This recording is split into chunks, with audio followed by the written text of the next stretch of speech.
Is that why you prioritize yourself as being a dad? Because you didn't grow up with one? That's a deep question, bro. Like some curveballs that happened this year probably put us back. Like the GALVIN thing probably affected us more than we probably give it credit for. After that grand final win, you went from young promising star to superstar overnight. How did that feel? Honestly, after that moment, my life was never the same. Dawn everyone, welcome back to a MAYDAY podcast. It's your host, Timu Terminator. Gotta give a quick shout out to Nathan's Lawn Mowing and Gardening. He's sponsoring this video. He's gonna be sponsoring the next 5 videos. So yeah, quick shout out to him. All his stuff will be in the link below, so check it out, guys. Alright, today's guest, Benji Marshall, premiership winner with the West Tigers, World Cup and 4 Nations champion, a Golden Boot winner, and recently the 2024 NRL Hall of Fame inductee. From the flick pass that inspired a generation to leading New Zealand on the world stage. This is the story of one of the game's most gifted and humble icons. Welcome, Benji. What are you laughing for, boy? Hello intro. Nah, you know it was hectic. Bro, I'm just happy to be here. I'm really proud of that you got this platform to express yourself. And, you know, as your coach, like one of the things I love is giving people the opportunity to just be themselves. And to see you do this and give yourself a platform to share your views, I think it's mad. Yeah, no, it is mad because as a coach, you don't usually get that, to be honest. Like, I've never had a coach want me to pursue, like, off-field stuff. It's more like put 100% in the field, and then, like, the off-field stuff, like, yeah, we pretty much do enough for you to, like, not do off-field stuff. But well, it depends, bro, because, like, everyone's different, obviously. You know, like, I remember coming through the grades and coaches would say, like, put your family on the back burner. Nothing's more important than footy. And that didn't resonate with me.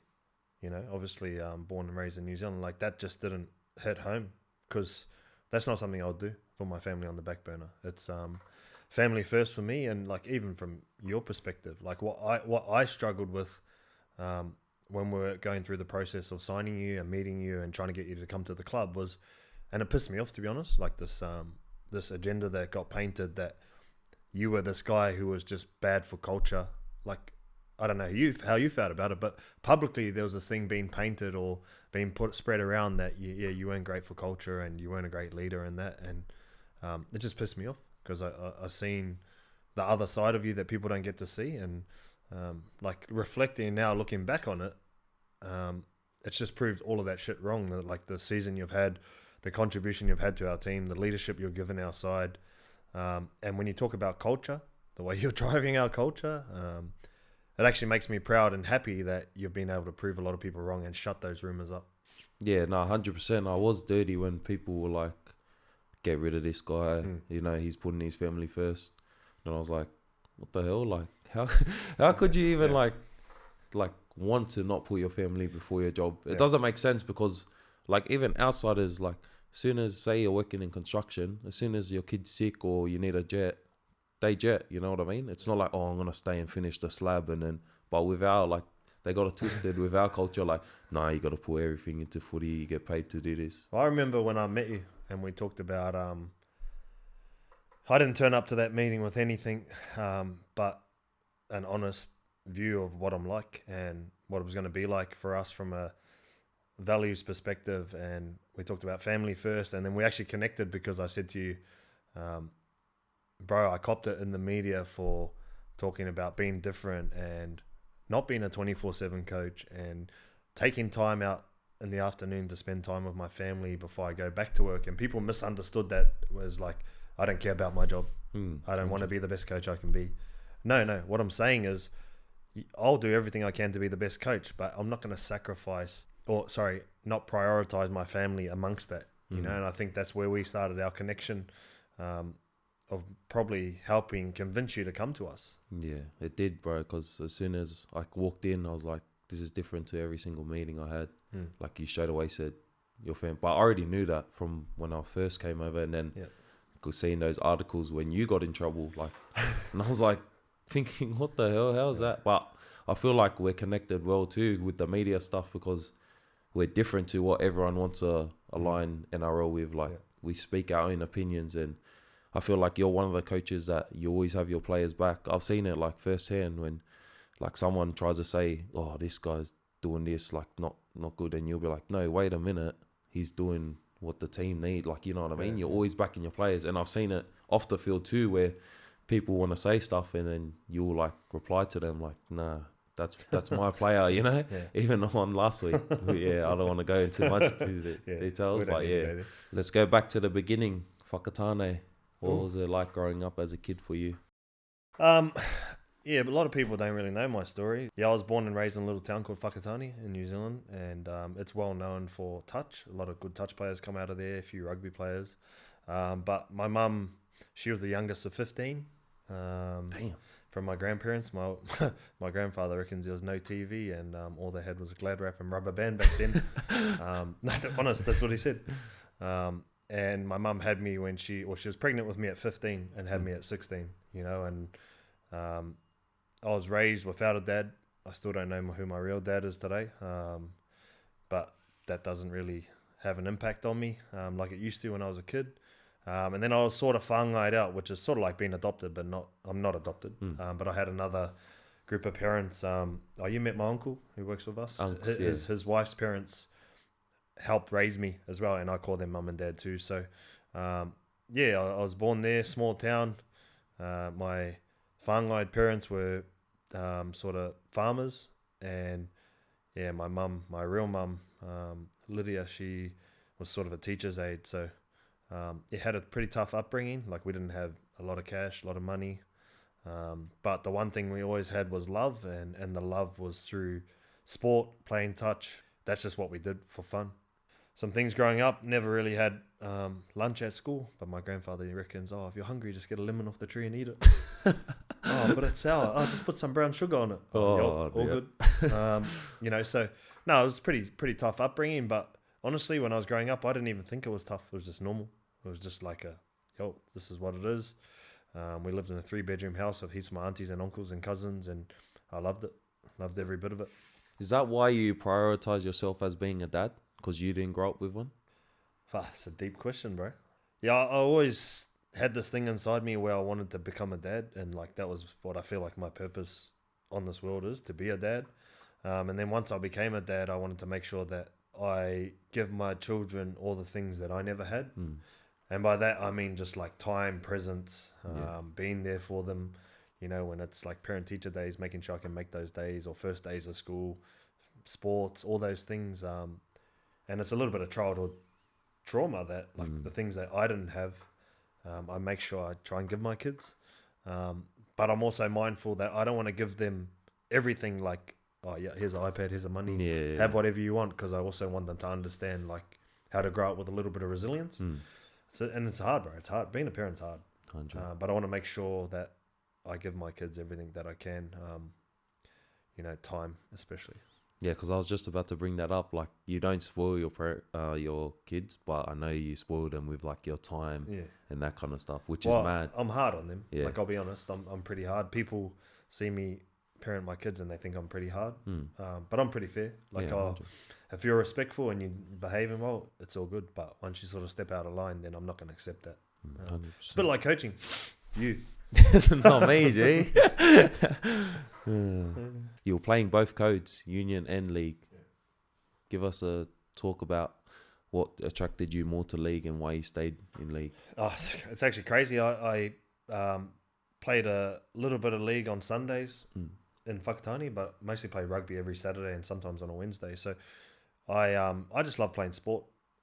Touch was probably the main sport that I loved the most, because I could express myself the best on the touch field. And then when it came to rugby, I was always smaller than everyone else. So I had to find sort of ways to beat people, because I couldn't run over people. I couldn't really smash anyone. I had to either get fast, learn how to step, and do all these things differently, which has probably helped shape me to the player that I become.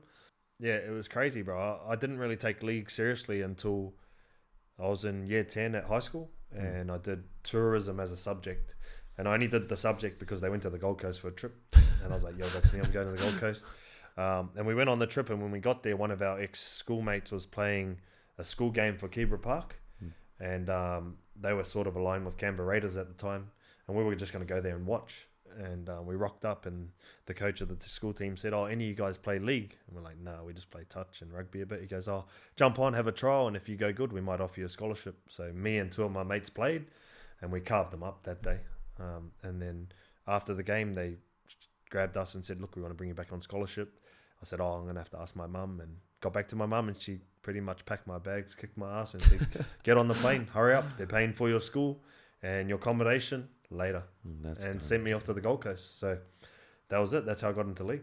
The move across the Tasman to join the West Tigers, that's big for any kid. How did that come about? Yeah, well, obviously with the school thing, it happened. I moved to the Gold Coast, and I was 15 at the time.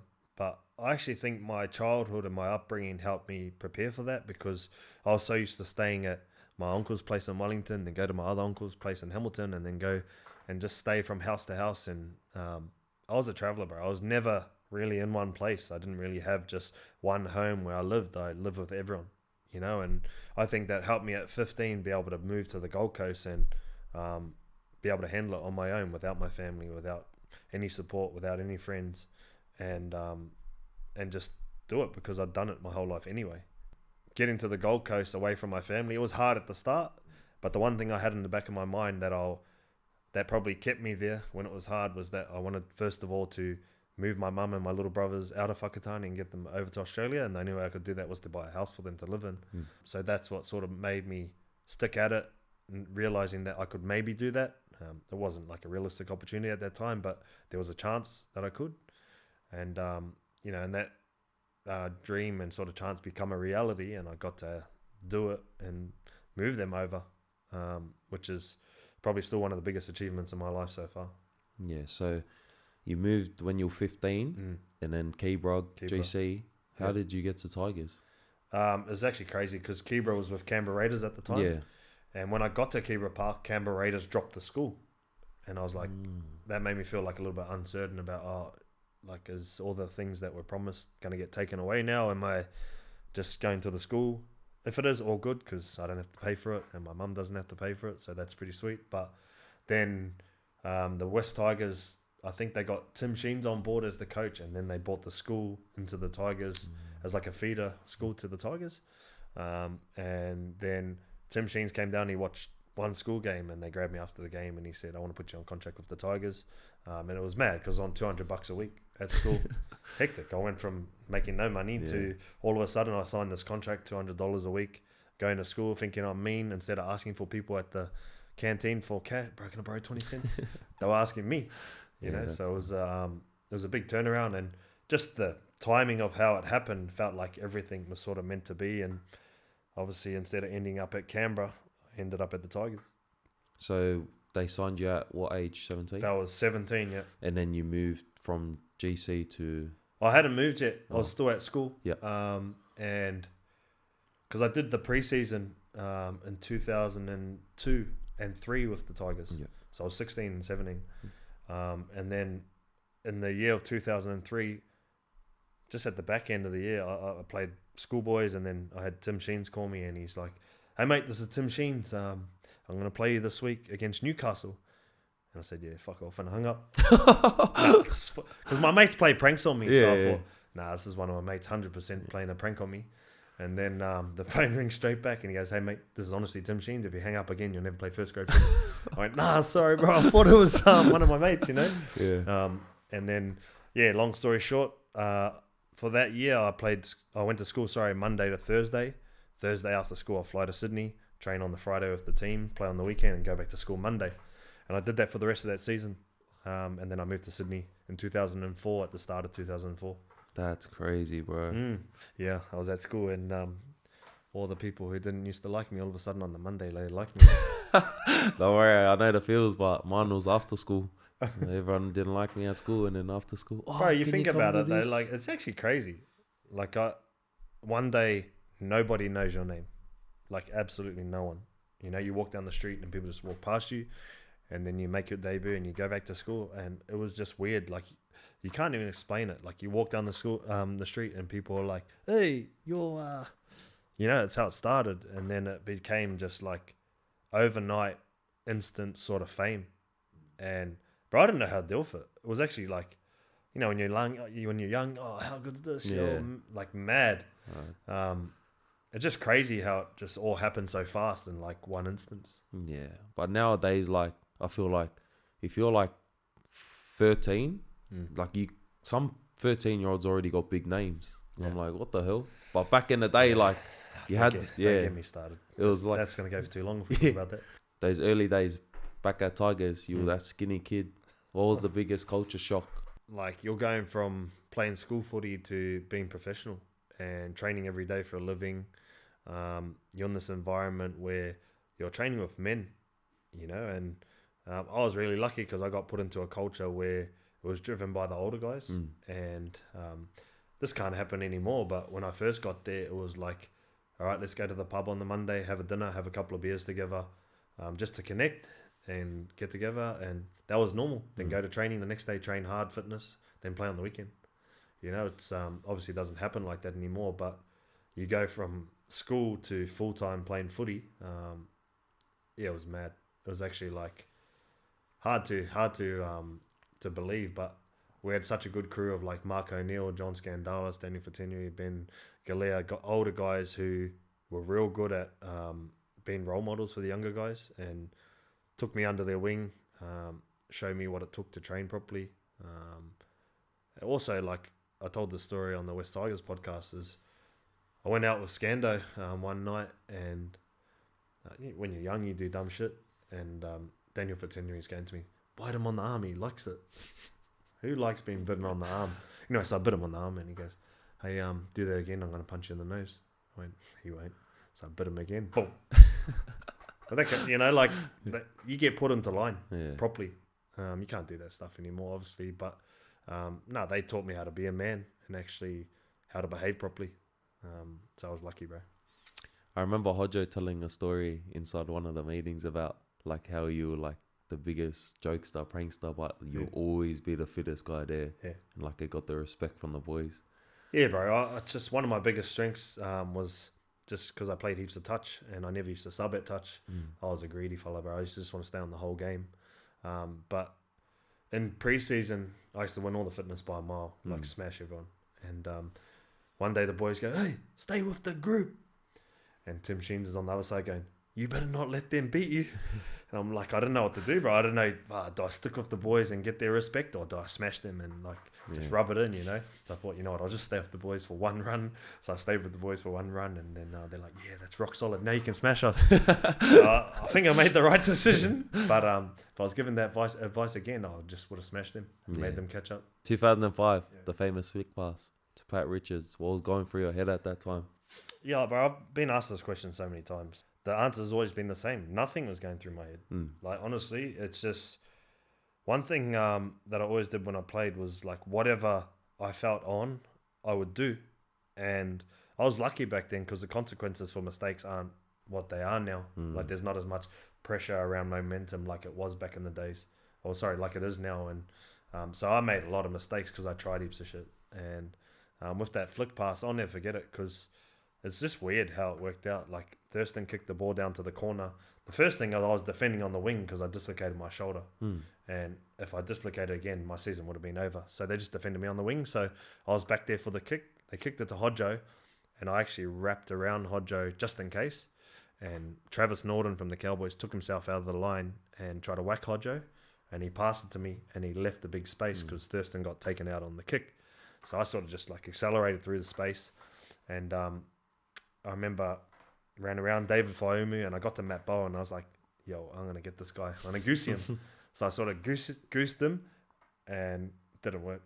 Like, he just honestly ate me up real quick, and I was like, but like, bail out. What am I going to do? I'm going to get tackled out. Yeah. And just out the corner of my like left eye, I can remember this though. Like, I'm running that way, and I can see over there is Pat Richards like coming up. And as I kept running, he sort of, I don't know, he naturally just dropped under, and I just threw it, bro. And without thinking, just threw it. And I didn't even realize I threw that until I watched the replay back after he scored. And yeah, I thought that was pretty mean, eh? Wow, that was like a every week sort of thing for you. I remember when I was a kid, I would have been about like 6. Like, sorry? Yeah. Like when 2005. I'm not that old, bro. Nah, you like, yeah, what? me and Tiny and like my older brother would always like, oh, out west there was a thing that used to go around. Like when you do a flick pass, you say Benji and you flick it. Bro, you already got a contract. You don't have to do this. No, but no, like I remember, like there was always like things. There was like Sunny Bill if you do a shoulder charge, Sunny Bill, Israel Folau if you jump over someone. Like out west, we used to like name it, bro. Yeah, and, like you were known. Oh, it's crazy. Like it's not something you look at until you finish. Like how you sort of impacted the game, and then when you hear other people who are playing now talk about, oh, bro, I used to watch you do that stuff, and far out, like the way you inspired people to do all these things. Like it's pretty mean, but if you go to New Zealand, bro, honestly, and you watch touch, little kids are doing those things every day. Like it's just something I grew up doing, and like I said to you earlier on, is when you're smaller than everyone else, you got to find ways to be better, which is how I learned how to step, and then flick passes just because you want to look cool, you just throw it. But I practice it so much now. Sometimes I feel like I can flick pass better than I can actually pass normal to the money. Yeah. What do you reckon was better, your one or the one the boys done this year? Who? Tiny's one. Tiny threw it in the air. Like, that's what I said to Tiny, bro. Like, cuz you got to put it at full speed on the money, not so he has to stop for it and then step. Yeah. You know? No, it's pretty surreal though, that moment. Obviously, because we were wearing those heritage jerseys on the same side of the field, and then that try was pretty hectic too, eh? Yeah, but I don't know. The one you done was like probably way better. Yeah, but like most iconic moment like in the NRL. Oh, that's for everyone else to decide. No, I'm saying it right now. Oh. After that grand final win, you went from young promising star to superstar overnight. How did that feel? You're right, bro. Like honestly, after that moment, my life was never the same. It was like outrageously inflated over one thing. Probably the reputation preceded where I was really at, though, to be honest. You know, it's because people couldn't believe that you'd do that on that stage. But for me, it was more about winning the grand final. And like afterwards, it was actually crazy. We went back to the leagues club. I remember like didn't want to go home, so I slept under a table with Dean Hallertau for about 45 minutes. Then we got the bus out to Campbelltown and Leichhardt. Met all our fans. We went back to the leagues club and had like a lock-in session with the DJ. Partied up there, and then on the Wednesday we went to this place in Epping. It used to be called Tracks for Benny Galaire's Bucks party, and we had a massive night there. Then Thursday we went again, and then Friday they had to drag me out of the pub because I had to have surgery on my shoulder. Then I was back there with the boys on Sunday, and we went to the Central Coast and had another party. We lived it up. Yeah, we enjoyed it. Bro, I feel like the older boys had so much like good stories and yarns compared to these days. Like these days, you can't do. Times have changed, bro. Like, what's sort of acceptable now or acceptable back then is not acceptable anymore. Like, you know, professional athletes and alcohol and partying and that they sort of don't go together anymore. You know, so yeah, it was different, but yeah, I love my time. What do you reckon? Like your first half of your career was more fun than your second half, or different? Yeah, because when you're young, bro, you don't have any problems. Like you don't have any responsibilities as much, and you just carefree living life and enjoying yourself, and just, you know, you don't know much. And then the older you get obsessed with what's happened before, and you get traumatized around certain things, and you've gone through failure, and what you used to be confident and young, you turn into a guy who gets sort of like scared to fail. And it's just, your career is so different. Like, because I played for 20 years. Yeah, no. And the first 10 years was so different to the last 10 years. But I felt like I played some of my best footy in my early years. In the middle was pretty ill. And then at the back end, I felt like I don't know, things have slowed down and you could see things better and understand the game better. And you take more care of your body when you get older and you're a bit more serious. You know, so it's quite different. But I loved it. Like, honestly, we're lucky, bro. Well, you're lucky, I'm lucky, because we get to do what we love for a living. Not a lot of people get to do that. 100. 2005 was special. What was the DNA like for that team that year? And I mean this with the most respect. We didn't have the most team full of superstars or talented team in that. Our biggest strength was our connection, how close we were on and off the field. Also, the DNA was very different, like the way we played footy. We had a coach that really encouraged you can do anything on the field as long as you practice it. And like that was like good for me because I just wanted to play. Like honestly, I wanted to score off every time I touched the ball. I wanted to like create something or do something, and got to play a style of footy that I think most people will say was pretty inventive at the time. Quite free flowing, open, fun. You know, we used to win games like 40-30. Yeah, our D was ill until we got to the semi-finals, and the reason we won the comp is because we had the best defensive record in the semi-finals that year. Although we're an attacking team, you know. So, yeah, the DNA was awesome to be a part of. And that was driven from the coach or the players? The coach drove the way we played the footy, but the leadership group of the players drove the connection and the standards and what they were prepared to accept and not accept. Although they were double standard sometimes, a lot of those guys. But no, they drove it pretty good, and we were just young dudes, right, living life, and we were lucky to have those guys lead us to that. 2005 all the way to 2009. What was your favorite moment during that period? 2005 to 2009 was quite negative for me because I had 5 shoulder reconstructions. Damn. Yeah, so I went to the point where the surgeon gave me advice that I should retire. 2008 was the last time I had a surgery on my shoulder, and when I got the last surgery, he pretty much said to me that honestly, you shouldn't be playing anymore. And it started to affect me because like I feel like I'm resilient enough to bounce back from heaps of things. I've had so many things in my life happen that I've had to get over. So one shoulder reconstruction, I was sweet. I was back, heaps of energy. The second one, I've been through this. I can do it again. The third one, bit down. Then the fourth one, it's like, what have I done? You know? And then the fifth one, it's just like, I should quit. You know, and I thought, you know what? This guy's telling me I should quit. I should just quit. But I thought, you know what? I'll go back to Whakatane. No one knew I went. They were looking for me. Like, I turned my phone off. But I went back and I thought, you know, I'm just going to go back, talk to the old man about what he thinks. This is my whāngai old man. And he sort of said, why don't you just go back, give it one more crack? You know, you got nothing to lose. And if it goes again, then you can retire. Then at least you can say you didn't die wondering. You know, I thought, you know what, yeah, I'll go back. So at the start of 2009, I went back and just gave it one more crack and went from playing 50 games to end up playing 346, you know. So if I had listened to the surgeon and listened to advice that I'd been given, I would have retired.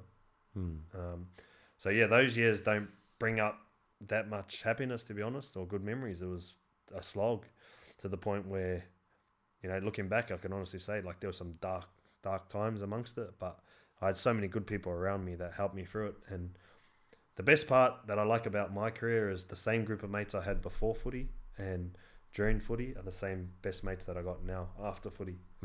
And that's why it's important to have good people around you. But if you skip a couple of years later though, 2010 and 2011 were probably my 2 favourite years. In 2010 we lost in the prelim to St. George and they went on to win it.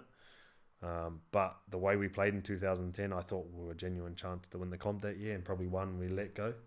And then same in 2011, we were beating the Warriors with about a minute to go, and then Krishnan Inu scored in the last play of the game to break our hearts.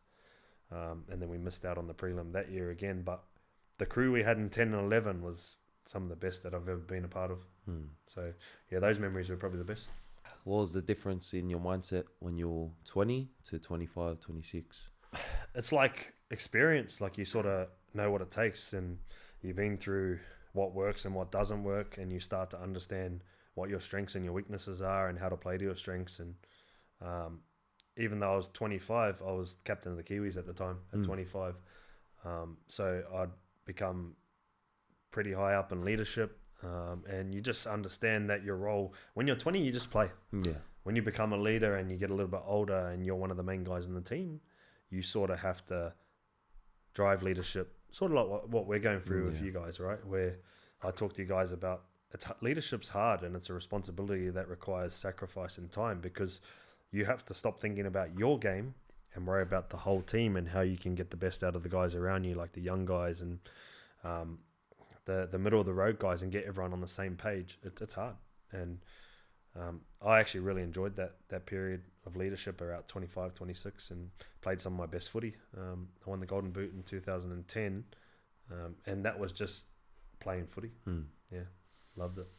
Yeah, because I'm 26 now, and this is like last year when I was at Roosters, I was starting to like form into like a leader. They were trying to turn me, but this year, like you gave me a role to actually become a leader, which I said like in the reviews I was struggling with because I'm an action guy, but like I feel like that's a big part of my game I want to develop into next year. And like, what would your advice be from just, you know, being that guy from just becoming like forming into the leader to becoming like a really good leader? Yeah, it's hard. Well, if you don't mind me saying from the review, like I spoke to you about, right? So the thing with you is you've had such a great season, the easy thing as a coach to do is to say to you, great season, do it again, right? And the hard part for me to have to say to you was, yeah, great season, but you got other steps to take that you need to be better at.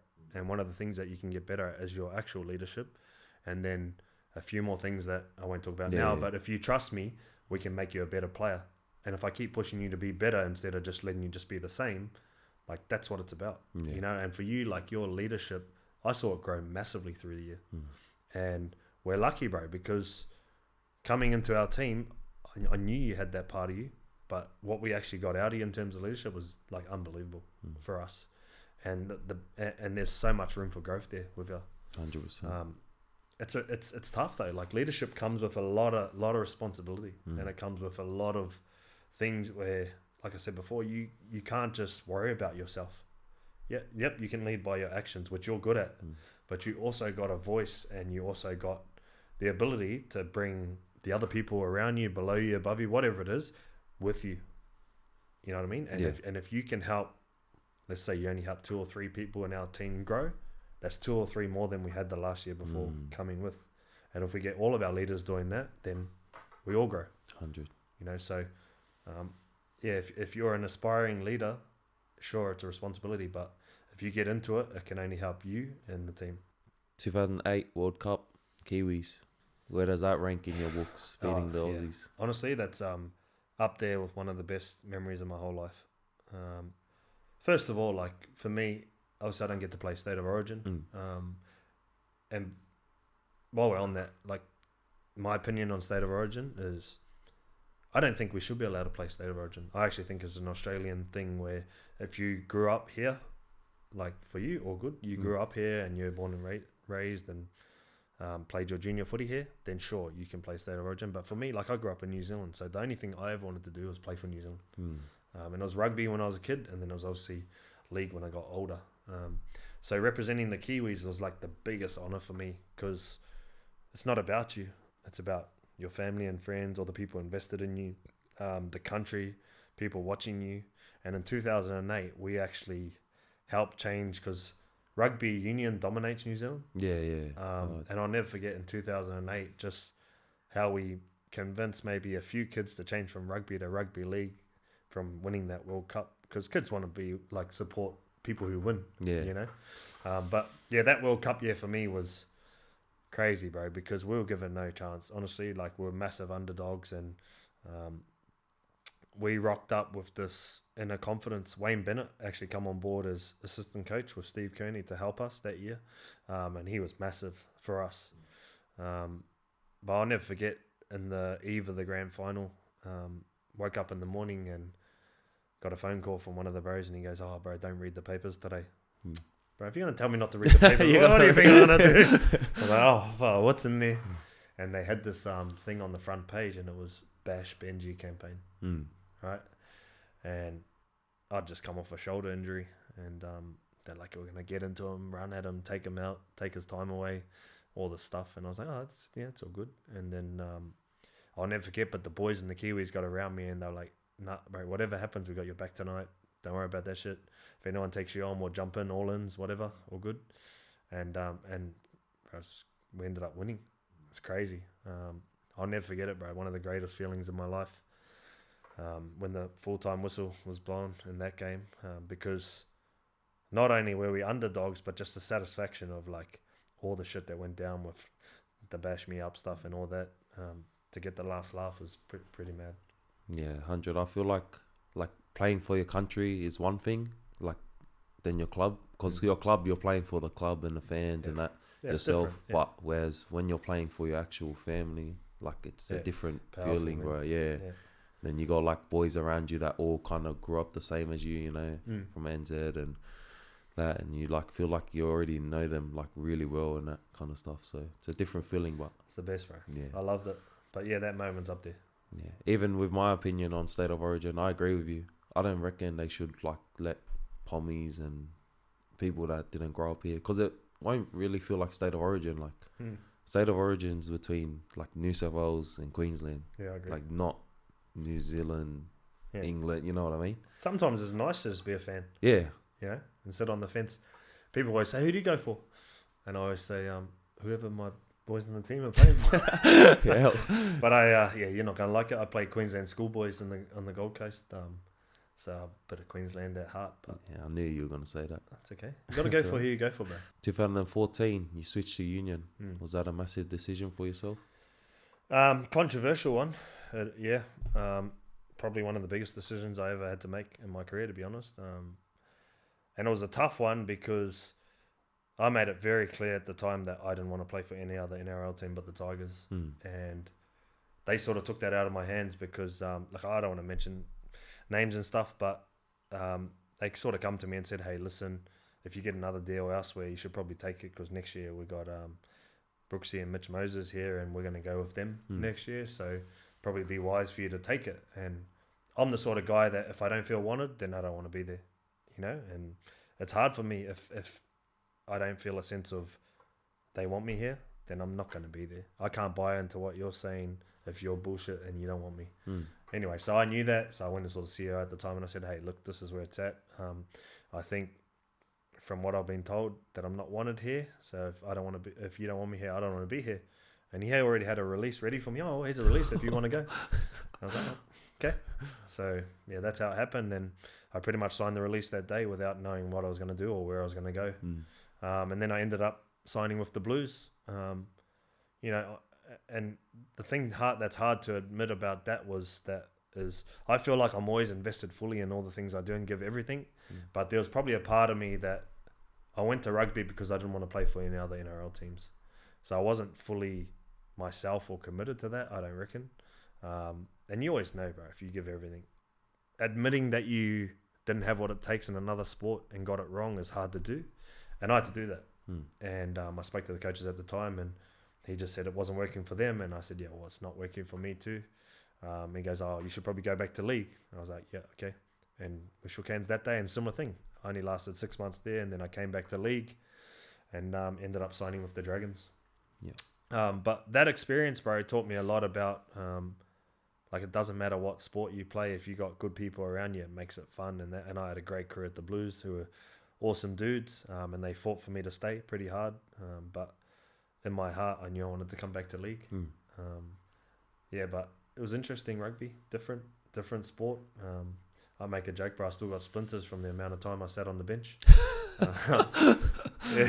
And then I played my first game for the Blues and all my family and friends flew over to Auckland and they all came and I was on the bench and I didn't get on and they were gutted but in true friend style, at the end of the game, if you don't play, you got to do fitness on the field. So I had to do fitness in front of all my friends and family, bro. They're laughing at me their hardest. That was one of the most embarrassing moments of my life. Oh, that is, but everything happens for a reason, bro. And I think the reason was that at the Tigers, I probably got a little bit comfortable in 2013 or 12 or whatever it was, and needed a change and needed a fresh scenery, and which took me to the Dragons. And then, the rest is history. Your final season, 2021 with the RABBITOHS, you knew it was your last ride. Why did you want to go there under Wayne Bennett? Well, it was a tough one because at the end of 2020, I felt like I played pretty fair season. And actually that year, I read in the papers during the season that they weren't going to offer me a new deal. And no one had told me that. So I went and asked Madge at the time, "Hey, bro, is this true?" He's like, "No, I know nothing about it." I was like, "Oh, all good," because I'm pretty sure it says like quotes that I'm not going to be here, which I was fine with. But like, just tell me, "Yeah, bro, we're not going to keep you," and I can move on, you know. And anyway, no one told me, so I found out in the papers, and then that was my last sort of season at Tigers. And then I was sort of expecting that I was going to end up somewhere else. Like I was having conversations with Cronulla. there was a bit of whispers about going Bulldogs and that, and then I got to Christmas and I was nowhere. And, you know, so I rang Wayne and I said, hey, bro, like, what's your advice? I don't really want to retire. I want to keep playing. He's like, come and play for me. I was like, oh, bro, you got Cody and Reno and, you know, and Latrell and those guys there. And he goes, let me call them and I'll call you back. I said, all right, sweet. So he rang them, calls me straight back, and he said, yep, they want you to come. I'll see you at training on Monday. And I was like, we're going to talk about the contract and that. He goes, nah, just turn up. So I rock up and then I signed just the minimum wage contract, which I didn't care about. I wanted to keep playing. And it turned out to be one of the best things I ever did, because being coached by Wayne again was mad fun. And then we went through that season only losing 4 games and making the grand final, and had one of the most fun years I've ever had. And then, you know, we got to the grand final week and Wayne sort of sat me down. He goes, mate, it'd be so good for you if you retired on a grand final, eh? And I was like, oh, I don't know if I'm ready to retire, you know? Like, I sort of felt like I had some more in the tank. I didn't tell anyone, but in 2021, I had meetings with the Gold Coast and I actually agreed to go there for 2 more years. Yeah, I signed for 2 years there. Well, sorry, I didn't sign. I told them I was keen to go there, and I'll reach out after the grand final. And then after the grand final, it wasn't actually till I actually decided, you know, that's me. I'm done, and I had to ring the Gold Coast and tell them I wasn't coming. But yeah, Wayne pretty much convinced me into retiring. I regret it a little bit. I sort of wish I played another year. I reckon I had a little bit left, but you've seen that training when you've been carved up. Yeah, actually. But even I remember that 2021 year. Yeah. You still look good as. That's only because I had to play off the bench and play like 30 minutes a week. Yeah, week. but you were still doing good. Like most freaking, what were you, 35 at the time? 36. A lot of 36-year-olds wouldn't even be able to move their body. Oh, bro, it's just fun. It was a great year for me. And, you know, when I look back on it, I'm pretty content with what I achieved in my career. And more importantly, bro, like just the way I did it, like I did it my way. Played a style I like to play. I didn't let anyone let me be someone I wasn't. You know, and I felt like I represented my friends and my family in the game in a positive way, where there wasn't a lot of like negative things around me. I'm pretty happy with the way it all ended. Yeah, 100, because even like before you got off social media, your social media was blowing up, eh? Like you got heaps of offers. What did you win? I won Celebrity Apprentice. Yeah, that's it. Yeah, well, it's funny because I got on like Celebrity Apprentice, and even some of the comments when I was on there, like people just thought, oh, rugby league players are just dumb. You know, like no idea about business or anything. But little did they know, this little Māori boy from Whakatane just schooled them in business. It's funny, you go on those shows and people who have never been in team sports don't know how to work in teams because they just think about themselves. And I went in there just always about the team, and ended up winning it. We raised like close to $1 million for South Cares, who was my charity at the time that helps underprivileged Indigenous kids. And they pretty much said to me that me winning it helped fund their program for the next 5 years. So yeah, I was, as much as I love winning it, it wasn't about me, it was for them, and got a lot out of it. Yeah, even now to this day, everyone was asking me, Benji, get Benji on. On here? Yeah, like, bro, that was heaps of my comments, bro. Yeah, well, I watch this just in case you say anything controversial and I have to clean it up for you. Yeah, but I'm happy to come on. Like I said to you, I'm an open book, bro, and you know what I'm like people always get a different opinion of what you're like based on the way they see you on TV or the way they see you on the field. 100%. And until they actually get to meet you and understand you and know you, like, and that's why it's important, like for me as a coach, that I give you guys an environment where you feel like you can be yourself, because if you can't talk to me, then what's the point? Like, if you don't feel like you can come to me with any sort of thing, whether it's footy, life, whatever, then I don't feel like I'm doing a good enough job. And I want you guys to know the real me, and I actually want to get to know the real you. So if you don't get to see the real me, then I'm never going to get to see the real you.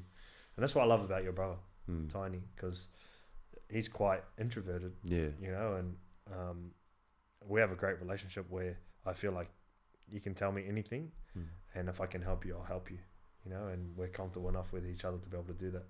No, 100%. Even the reason he did resign, like, is because of you. Like, he always said, like, oh, if like Benji doesn't stay, I'm not gonna stay, because like he was going through a bit, like when he was negotiating, he was like, Yeah. oh no, I want, what's the go with Benji? Like, is he gonna be our like that kind of stuff? So No, I know all this. yeah. So like, soon as cause you were his favorite player growing up, cause he goes for Tigers He's as never well. told me that. Yeah, he goes for Really? Tigers. Yeah, he I went might for use that Tigers. against him. So yeah, you were his favorite, and then he like wanted you and Moose to stay on. As soon as he heard that, he was like, "Bro, I'm keen." And I was but like, it's oh, what about me? Well, he's matched his contract to your Yeah, contract I know, for some mysterious reason that no one knows about. All of a sudden, you're off contract at the same time. I don't know. Maybe he's planned it or something. Both, all three of us. Oh, Even my older brother. all three. No, you think I didn't know that? No, we're lucky. Like we're really lucky to have you guys with us. Footy speaks for itself. Like you guys, your performances, both of you this year, have been outstanding for us. But more importantly, like the type of people we get around our facility, that get to show the other people what winning looks like and how you actually have to act and sacrifice and want to pay the price to be able to get success. You guys do that, and that's the type of players that we need to help the rest of our team grow. 100, bro. So we're lucky. Watch out next year, trust. Ill or bag. That finals run, you beat Penrith week 1. What do you reckon happened from week 1 to the grand final? The difference? It was crazy. We sort of knew we were playing Penrith in the first week of the finals 2 weeks before because the order of the top four couldn't change. So we didn't play our best team in the last round. I ended up playing in the spine before the young players, and they rested all the superstars. I had to play. And then we practiced, so we trained for 2 weeks on the way we wanted to play Penrith. And we came up with a few things that we thought could beat them, and those things actually worked in the first game. And the difference from the first game to the final is we didn't have the luxury of having that surprise angle of the things we changed to beat them. They sort of were ready for some of those things. But I still believe that game was in the balance. Like at the 100. End there, Renault had a kick from the sideline to make it 12-all, and he missed it. And then in the last play of the game, he had a 40-meter field goal that could have tied the game up too. So it was like pretty close. But if you look at Penrith, bro, it's been phenomenal what they've been able to achieve. Hence why we signed Jerome. And, they're just such a well-drilled machine, well-coached, good roster, good standards, and they play the type of footy that works for them. It's something that hopefully we can emulate, not the way they play, but just have that sort of success over a long period of time. And I feel like we're building there. No, 100%. I've been saying it in the potty for a bit. Like, I feel like we got a young group coming through right now that are really talented, but just need that leadership. Whereas Romy and Appy, they bring that winning mentality. Yeah. And you yourself. Yeah, I know. But I'm saying, they've won rings. They've won Tito. Tiny's been a part of that system for. Yeah, we over time, things can't just happen overnight. Everyone wants it to. Of course, we all want to win every game and make the semi straight away and win the comp straight away. But you got to put things in place that constantly help you build. And it takes time, like combinations, people, standards, getting all the right people on board and driving the same direction. It's hard. It takes a bit of time, But if you look at the incremental improvements on last season to this season, a lot of things have changed. And as a team, we went through a lot this year. Like some curveballs that happened this year probably put us back. Like the Galvin thing probably affected us more than we probably give it credit for in terms of having to change a lot about the way we played, the external pressure. That was my fault, probably some of the things that I got to learn a lot about, not only myself, but our team. And obviously then going through a string of losses, having to fight our way back to find our identity again. And I feel like the back end of the season, we found what works for us in the way we have to train, prepare, act, and then perform, that we can take into next year, that you guys now know what it takes and what I expect from you and what we need to do to be better. There's just so much upside, and I think the biggest thing that stands out, and this is what other people told me this, so that I'm close to, that are in the know in the game, they feel like they can see the culture of our team and club has changed and built, and they're starting to see improvements that they haven't seen in a certain amount of time. That we just got to keep building on. I don't know how you feel about it, but I reckon we're 30% of where we need to be, with a lot more upside. A hard preseason coming up. We're absolutely going to flog the shit out of you guys, and make sure that we're ready to have the best season we've ever had.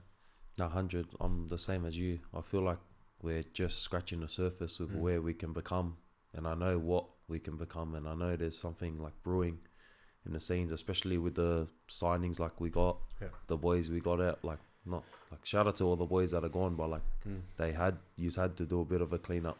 Like, that's the hardest part about coaching, right? Is like having honest conversations are hard, and I reckon if you are okay with having honest conversation that doesn't affect you, then you're not human, because there's a human element to our game that people forget. Like, 100. You guys are humans. You're not just robots that, you just should do footy because that's your job and you're getting paid a lot of money, so you should just do it. It's not how it works, bro. You guys have the same feelings, the same problems at home, the same things that Joe Blow have. We're all humans. That element never gets taken away. So that's what I love about the game, is that it gives us this platform to express ourselves. But I actually struggle with having conversations that are tough. I don't struggle having them. I struggle with having to put bad news on someone that, hey, like, after this year we can't keep you, or I have to drop you this week. Your form's just not good enough and you're not living the standards, or hey bro, I can't accept those standards from you. I got to send you back to reserve grade. Like, they're tough conversations to have, and that's the hardest thing about coaching. But you got to have them. And one of the things about coaching, and Wayne Bennett sort of said to me, is if you're in it to be everyone's friend, you're in it for the wrong reason. I'm in it because I want us to win, and I want the club to be better.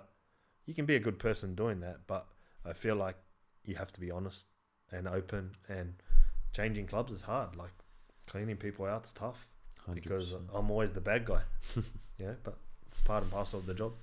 Yeah, you know what else like I want to bring up is, I don't know, like, this might be a bit controversial, but I feel like Tigers get attacked heaps, like in the media and even in game. Like, when I was at Roosters, like there was barely any news, like bad news, or like, but there was lots of like stuff they could have pulled up. But every little thing when I'm at Tigers, I feel like, bruh, just gets blown out of proportion. Even with the refs, bro. Like, I'm not gonna go too. I'm not gonna cop a fine, but I'll just leave it at the refs.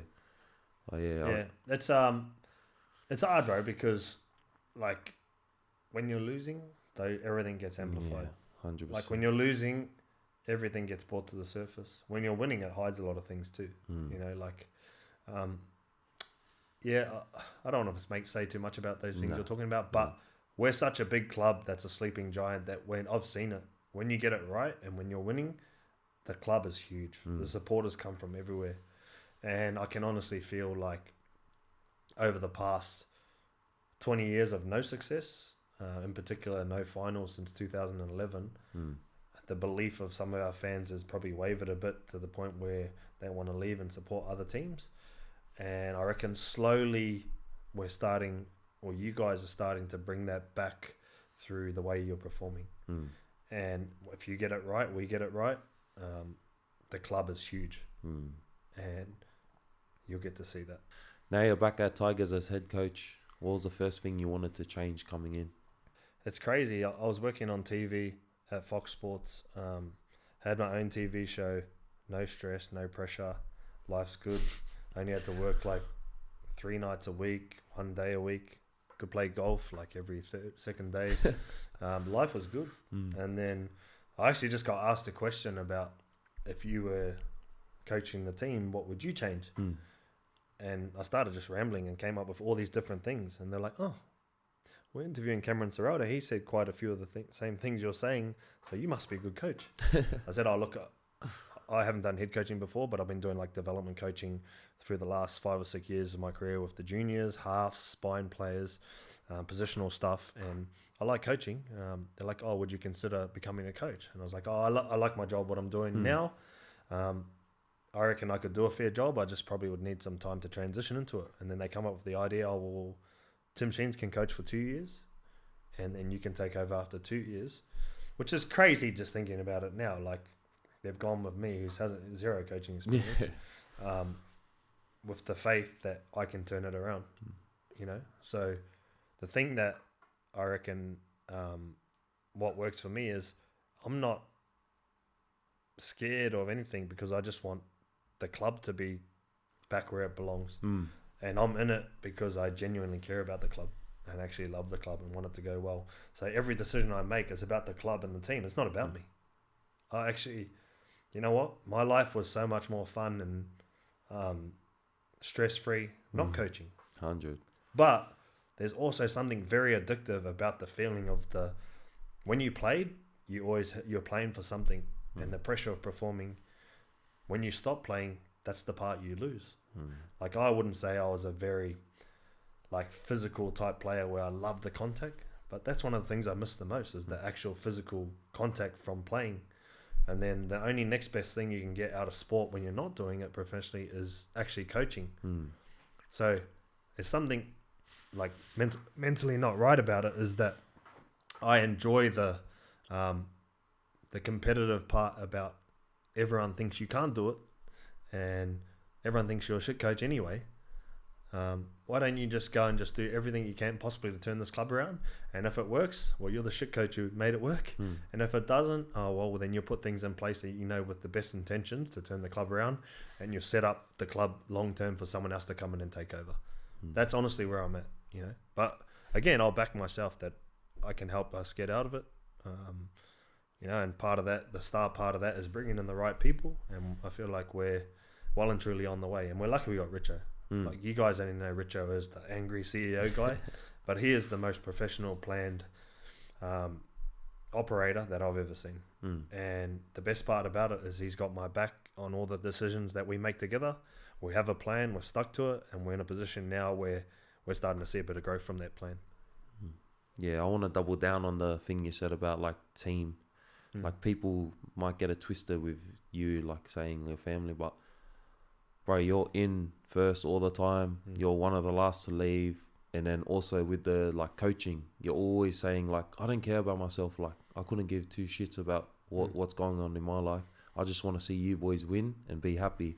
So like, people that are out there saying this, like all this nonsense, like if you like in our four walls where this guy is, like in his position, you could see he's genuinely wants the boys to win and be better for themselves, and not just on the field, off the field. So like, I hate when people like get stuff twisted because they don't know you like personally, and they just want us to ramble on. I see it all the time, like even with players, bro. Like, you don't know the player, so why are you giving your opinion on someone you don't even know, or saying, nah, he's a Gronk, he's a bad person, all this stuff, bro? You don't know us, so what like gives you the right to even say your opinion? Like, yeah, but you're never gonna stop that, bro. Yeah, I know. Like, I don't care. Like, for myself, like I've been in it for since I came, but like I'm just saying, like, for like, it burns me to see like this guy with a fake account or fake profile say something about someone they've never done that. Like, you've never experienced that role, so you don't know. You can't judge someone off it. But well, part of one of the bonuses of only retiring recently and being active on social media and understand is I actually understand all those things that you guys have to go through, like with that social media side of things and like the public side of things. And I was in the public eye from when I was 17 to like now, you know, so I get it. I've been through everything. And a lot of my conversations, you wouldn't even know this, but a lot of my conversations are around like players being able to handle what someone says on social media and how to deal with it. And the answer is simple, bro. Like, if you can't handle it, get off it. Yeah, 100%. Like, honestly, if you can't handle it, get off it. Because I've seen it. All it takes is like someone to comment something about your family to make you lose your shit, and you go back at them and say something that you're going to regret later. But it's just someone behind the keyboard who's not going to probably say that to your face, you know. And like, doesn't matter who you are, bro. Like, this might be a bad example, but look at LeBron James, one of the greatest players to ever play NBA. Half the people hate him and half the people like him. So it doesn't matter how good you are or whatever. You're not going to be everyone's cup of tea. Like, that's the thing. Like, whatever, who cares? All that matters is the people around you who are close to you know who you are, and respect who you are, and you know that you've been true to yourself. That's all that matters to me. Yeah, no, that's like me, because like I've said, I've came through, like, or obviously, you know my situation, but yeah, but I feel sorry for like people that can't handle it, because like people don't think it's serious, but it actually like wrecks young kids' mental health and that, like, and it's been happened too much where people like NRL players get depressed because they get dropped and people are saying stuff, and then they start like, some of them retire, or some of them like actually go through with it, and then they're all like, they don't want to talk about that stuff, but they're quick to bring him down. But when he's gone, it's too late, you know. Yeah, we're in a job where the pressure, external pressure, and the external stress has never been higher than it is right now. The amount of like public eyes and stuff on you as a athlete has never been higher. It's tough, man. It's actually a tough gig. And my biggest worry, bro, and like, you know, I don't want to go too deep into it, is that like something online or some article about a player goes too far and a player ends up taking their life from it. That's one of my biggest concerns that worries me about the way we're going with how we are on social media, or the articles that get written about people, or the constant people's personal life being put in the public eye because they're rugby league players. Like that actually worries me, not as a player, not as a coach, but just as a person, because not everyone can deal with the pressure and not everyone can handle it. And I would hate to see something happen to someone, you know, touch wood, but I don't really want to bring that up, but that's just, you know, something that worries me about the way the world is at the moment. You've inherited a young squad. What was the first thing you wanted to change mentally and physically about the club? Most of it was mental, to be honest. And then like identify the people who want to be here, the people who are invested in what you're doing, and then find out, like the first thing I wanted to find out was, who are the leaders we got? What sort of leaders do we have? What sort of people do we have? And then what sort of people do I need to take out of the environment? And then what sort of people do I need to bring into the environment? And everything I was sort of focused on is around the character of the person. Talent's good. Like, talent is one thing, but what is the character of the person? And if the character matches the talent, mad. Or if the character outweighs the talent, I'd rather that than someone who's talented with a shit character that's going to bring everyone else down or be a bad egg in our environment, you know. So like with young players, sometimes it takes time to develop. Like if you look at our squad, like we got Latu, who's just turned 20. Like most halves don't mature till they're 24, 25 and play their best footy. What he knows at 20, I didn't know when I was 20. Or most halves can't do what he's doing when they're 20. Then you got Samuela, who's 21, a back rower. You think he's been playing for like 10 years the way he goes. Wait till he's 24, 25. You know what I'm saying? Like Jareem at the back, he's 22. Imagine a couple more years under his belt. So you got all these young guys who are learning what it takes week in, week out to play consistent first grade at a high level. So you got to bring in the guys who know how to do it, the guys who can lead them, the guys who can take the pressure off them in big moments in the games. Hence why we're brought in yourself, your brother, Uppy, Jerome, like the way Twiley's going with his leadership. Like we got the right sort of guys mentoring our young guys and driving our standards. But we're not going to see the best of some of those young guys to another 2 or 3 years. 100%. What my job is to, how do we keep improving all of them and their footy, keep getting better year after year after year until they develop like how to actually be good at their position. Look at Latu, for example, right? Like, and I've spoken to Latu about this.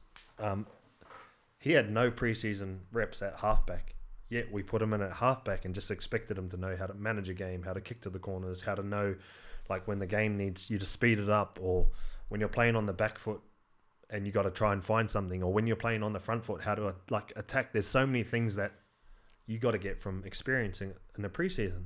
Yet here he is doing what he's doing without any of that. You know, my job as a coach, and I said this to him, is to help know when to put him in and when to pull him back and keep developing him and learning to the point where, who knows, next year, start of the season, he might be the guy who's just done everything and he's ready to go and just take control of the team. I don't know.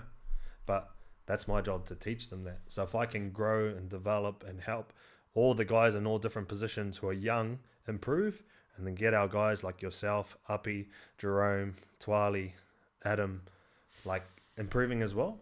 Like, that's what we need from our whole squad, because if we're all lifting, our club's going to lift.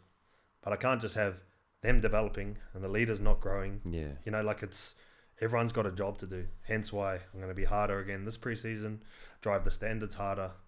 The expectation and accountability is going to be higher. And as a team, we got to keep growing. What's your biggest advice for a young athlete trying to transition into a coaching role, like when they finish? Don't do it. I'll probably say take your time with it. Make sure you learn a bit about people, managing people, because it's hard. Like, think about the squad. We've got top 30, 6 development, 10 training trialists. Then you got youngsters coming through. Then you got to keep them happy so they want to stay, and their parents happy. Like, there's so much to juggle. It's like having 40 kids, and they're all different. Some are sookie, some are like tough, some need a kick in the ass, some need a hug. So understanding people is a big part of it. And probably, like, it's not all about the X's and O's of footy. Like, you can know everything about the game and be the smartest guy in the room, but if you can't be emotionally intelligent enough to see when your player needs something, or if they're struggling, or whatever, then it's going to be hard. You know, and it's tough. Coaching's a tough job. Like, honestly, stick to playing, bro. It's easier. Like, you don't have half the dramas, but it's so crazy because I love it. Yeah, because you get the rewards of seeing, like, look at you had the best season you've had, I reckon. Yeah, that's a reward for me, because we signed you to come here and play good footy, and you did. Like, that's satisfying for me. What's one thing you reckon people don't know about Benji? Yeah, I reckon people wouldn't probably know how ruthless I am to you guys. Probably more honest, to the point where, like, we just have real good accountability and chats around, like, what's good and what's not good. I reckon people probably would think that I'll be quite soft on you guys with stuff, but I ain't. And people probably don't know that I don't wear those LL bags like you guys. No, actually, talk me through that. No, actually, you do. You wear that. I wore that as a joke. No, that coaching one. What? You always wear that coaching one. The satchel. Yeah, satchel. Yes, that's because it's got my laptop in it. Yeah, but I don't wear that. Yeah, but this one's hectic. Timunator. Yeah, no, I don't wear those. No. Why do you wear that? To keep all my stuff in. What's in it? I don't know, whatever I feel like putting it in that day, it gets put in. Oh, bro. Everyone wears these, all the boys. Anything else you want to know? I don't know. Time's money, bro. I feel like we know everything, we're ticking. Oh, yeah, you are pretty ruthless. Nah, moving forward, I reckon, I think it's exciting times for our club. You know, like, because this season can be seen in two ways. It can be seen as a bit of a disappointment because of the way we started, and then we had those string of losses in the middle, and then we finished solid, but then we had a couple of losses at the end. So from that perspective, like, it's disappointing. Or it can be seen as a season of, like, hope for our fans, where they started to see things turn around, and if we can have a consistent season, hopefully we can get some good times back into our club where our fans are celebrating a bit more. And being able to cheer a bit more, because a lot of our fans have never seen Tigers play semi-finals. Yeah, because what did you say? It's been like 15 years. 2012 was the last time. 15 years nearly. 13 if you can do maths, but yeah, all good. Yeah. That's not your strength. No, it is, because you said 2011. 12. Oh, what year is it? It's 25, isn't it? Yeah, but you said during the podcast. Yeah, I said 11, and then 12 and then was what's the last next one. year? 26. Yeah, so that's 15. Yeah, it's 25 now. Yeah, 14. It's not a maths class. All right. Yeah. This is what it's like dealing with you. This guy's an LO coach anyways. He's going to get sacked soon. LO coach out. All right. Benji, that was incredible, bro. From that skinny kid from Whakatane to Tigers legend. The flick pass will live forever. But next chapter as coach may be your most important yet. Thanks for sharing that with us, coach. To everyone listening, who should we get on next? Drop us a name and we'll make it happen. Hey, everyone comment down LL coach, bro. LL coach. I'm good with it. Comment LL coach down below. No stress, thanks for pulling up, my boy. Thank you, bro. Appreciate it. All right. I'm going to repay him next year. Watch this. Watch what's going to happen. Repay with a new contract extension, huh? November 1, guys. I'm off contract. Shut Me up. and Batman. Shut up. November 1, bro. Negotiation. Someone get this guy out of here.